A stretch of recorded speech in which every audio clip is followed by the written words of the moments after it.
Despite being the protagonists of Star Wars, the Jedi weren't perfect, something that should surprise exactly nobody. For the most part, their hearts were in the right place, but that alone is never enough, and the Jedi failed to truly put that into action. A good example of this failing of the Order was Shaak Ti.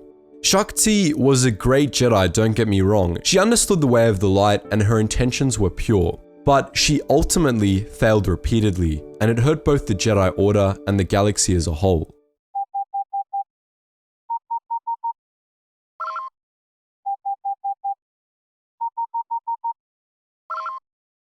Attention, Sergeant on deck!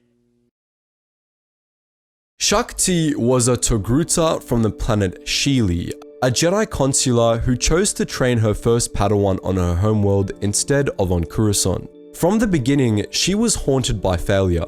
Her first Padawan became a Jedi Knight, but was killed on his first mission, which she took as a personal failure to teach him all that he needed to know. Putting this behind her, she took on Fi's son as a second Padawan and raised her to knighthood as well, but Sun too was killed not long after becoming a knight, this time by the Zeltran criminal Lisha.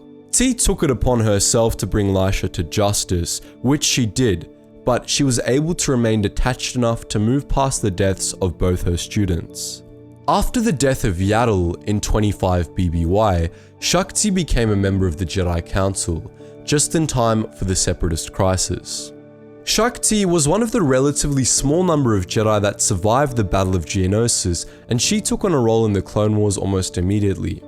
For much of the conflict, she served as the Jedi Order's liaison on Kamino, overseeing the training of the Republic's clone troopers. She did a good job in this role. Under her, training became much more humane, and she fought hard to curb the Kaminoan practice of just euthanizing the imperfect. Indeed, Shaak Ti wasn't completely defined by failure. She had many successes as well.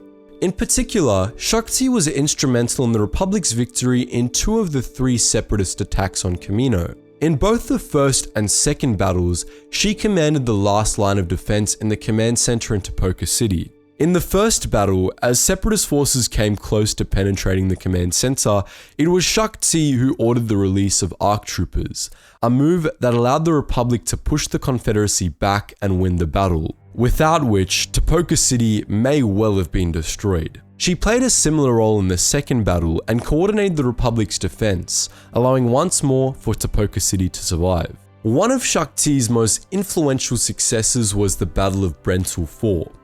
In that battle, the Republic was caught off guard by the Confederacy's Magna Gun artillery, which shredded their gunships and nearly doomed the entire attack. It was Shaak Ti that led a last-ditch desperate assault on the Confederacy's stronghold on the planet, in which she worked with prisoners to cripple the Brental separatists and allow for a Republic victory. In this battle, she was forced to confront one of her past failures, as Lisha, the criminal who had murdered her second Padawan, was one of the prisoners that she was forced to work with. Later in the war, Shaak Ti was also involved in the Battle of Daegu, in which she led a Republic prisoner revolt against the local separatist garrison, which was led by the Dark Acolyte Artul Dark. Very little is known about this battle, but the Republic was eventually victorious in it, and Ti was able to kill Dark in a duel. After all, Shaak Ti was one of the Order's best duelists. She was a master of Form 2, or Makashi, the same classic style that was favored by Count Dooku. Shaak Ti received many honors for her deeds in battle, including from Supreme Chancellor Palpatine himself. She was unquestionably gifted and a hero of the Republic. But she wasn't perfect, and her failures ultimately had more impact on galactic history. Shaak Ti was a great Jedi, but that ultimately wasn't enough. She was outwitted by the Sith and their agents, cunning though she was, and it ultimately cost the Order dearly. Shaak Ti's first failure came with the Battle of Hypori.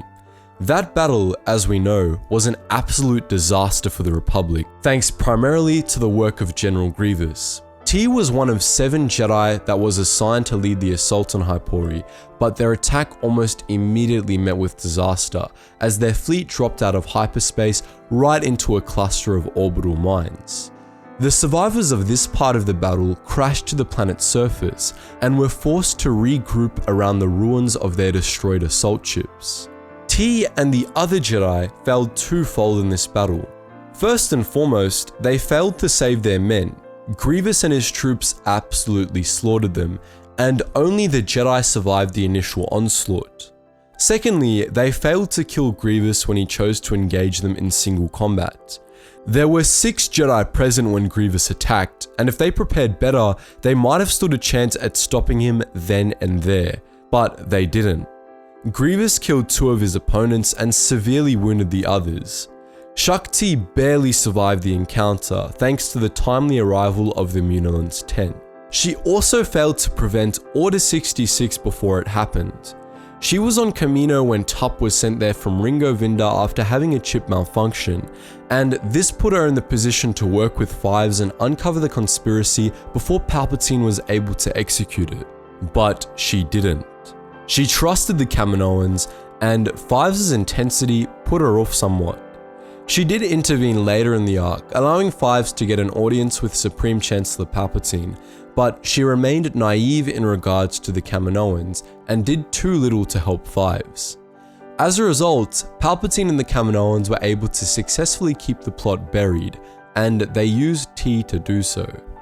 It should be said, however, that this wasn't entirely her fault. From the perspective we're given in the arc, she seems far too trusting of the Kaminoans and frustratingly ineffective. But from her point of view, what she was doing was the reasonable course of action. To her, Fives just appeared to be essentially maddened with grief, which is why she more or less ignored him at first. But when Fives came out with actual evidence, she did listen to him and she did everything she thought she could do to give him a fair hearing out. She simply didn't have the foresight to connect the dots, and to be fair, it would be a huge stretch if she did. Building on this, she failed to uncover the identity of Darth Sidious, though this was also not entirely her fault. In the final weeks of the Clone Wars, following the Battle of Cato Nemoidia, the Jedi Order was actually very close to discovering that Darth Sidious and the Supreme Chancellor were one and the same. They had managed to track Sidious to the abandoned tower in the works of Coruscant that he used as a part-time base, and Shaak Ti was part of the team that was sent to investigate. She, together with Mace Windu, some Republic intelligence forensics experts, and a team of clone commandos and ARC troopers, combed the building, and they were able to find traces of footprints through the dust of the facility. They traced this trail to a set of maintenance tunnels that led beneath the Galactic City, and from there, they followed the trail all the way to 500 Republica, the luxury apartment complex where Palpatine and the rest of the galaxy's most powerful beings lived. But as the team reached 500 Republica, General Grievous launched his attack on Coruscant. Shaak Ti and Mace Windu left to join the battle, and the rest of the team discovered Darth Sidious shortly afterwards, before being killed by his guards. She was on the verge of unraveling it all, but instead she was already getting drawn into her next mistake. What Shaak Ti considered to be one of her worst failures, ironically enough, actually wasn't as bad as it seemed to her. During the Battle of Coruscant, she was in charge of protecting Supreme Chancellor Palpatine. Palpatine, of course, made this difficult for her, but somehow she and a team of Jedi were able to ferry him away from General Grievous and his Magna Guard and into a secret bunker. Shaak Ti stayed behind, hoping to hold off Grievous away from the bunker, but it was all in vain. Grievous got to the bunker first, and Ti ended up fighting an army of Magna Guards instead. She realized her mistake and dashed back to the bunker, but the other Jedi were already dead by then, and Grievous took about 5 seconds to defeat her. He escaped with Palpatine and left Shaak Ti enmeshed in electrified cables, suspended from the ceiling. Her deadliest mistake of all came during Operation Nightfall. She was assigned to be the first line of defense for the Jedi Temple in the event that the arrest of Chancellor Palpatine went poorly, but she was not expecting Anakin Skywalker to lead the enemy against the Jedi when it did. She let him into the temple, inadvertently allowing him and the 501st to get in and kill everyone. She escaped, and grieving over her many mistakes, she fled to Felucia, where she spent the rest of her life in exile.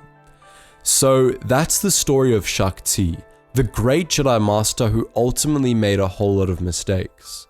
But what do you think? Are there any other Jedi you'd like to see videos about? And what are your thoughts on Shaak Ti based on this video? She had a whole lot of positives, but she also had a whole lot of negatives that we've pretty much honed in on in this video. So make sure you let me know your opinion in the comment section below. And as per usual guys, just before you go, make sure you check out all of those hungry links in the description below waiting for your clicks. We have our Geetsly's gaming network where you can join the rest of the community on our Gary's mod servers, which include Clone Wars and Imperial, and also our Roblox servers. So if you're into that, make sure you check out the links in the description below. We also have a main Discord where you can chat with other Star Wars fans such as yourself, and a second history channel for all of the history buffs out there that want to learn more about World War II. So once again, those are all in the description below. Anyways guys, as always, thank you so much for watching and I hope to see you in the next video.